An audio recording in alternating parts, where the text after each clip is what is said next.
Вы смотрите НТВ, в эфире программа «Сегодня». Продолжаем наш выпуск.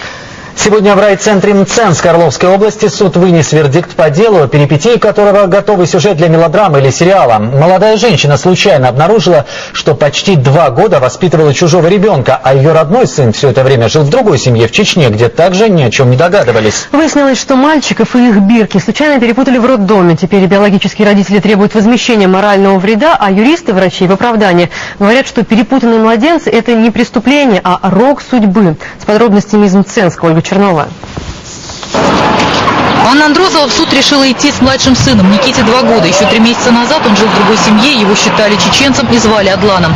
О вине врачей и пережитом шоке Андросова и ее мать сегодня рассказывали судье, требуя взыскать с роддома 1 миллион рублей. Надо, говорит, из города уезжать, потому что люди все равно скажут, что так произошло. Вердикт Мценского районного суда сегодня ждали и в Грозном. Там живет другая пострадавшая семья. Вот бывший Никита Андросов. Теперь его зовут Али. После генетической экспертизы по решению суда детей вернули биологическим родителям. Я тоже намерена с ними судиться.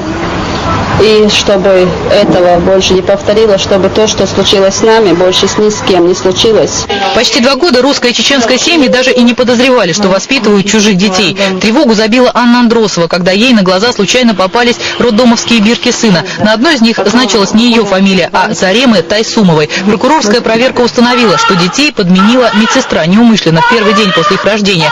Во время пеленания она перепутала одеяло с бирками. Путаницу не заметила и акушерка при выписке новорожденных. Это в ее обязанности входит проверка данных на бирках, привязанных к ручке ребенка и одеяльцу. Врачей в суде представляла юрист, заявивший, что больница свою вину признает. Это ошибка, не преступление.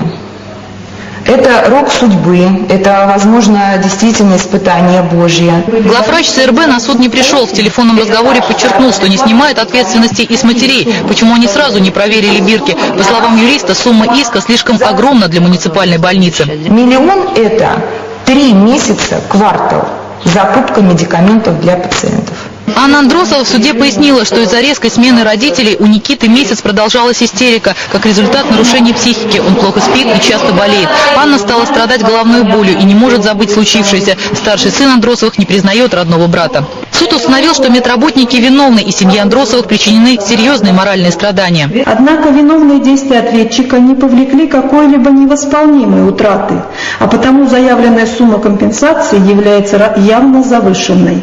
Судья учла, что больница является бюджетным учреждением и решила взыскать в пользу семьи истца в возмещении морального вреда 150 тысяч рублей. Для меня, конечно, неожиданно это решение суда.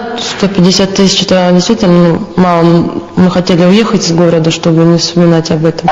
Семья Андросовых еще не определилась, будет ли обжаловать решение районного суда. Компенсацию в 150 тысяч рублей другая пострадавшая семья из Грозного считает несправедливой и уже в ближайшее время намерена направить в суд свой миллионный иск Мценской районной больницы. Ольга Чернова, Фатима Дадаева, Арбиз Убараев и Олег Золотарев. Телекомпания НТВ. Мценск, Грозный.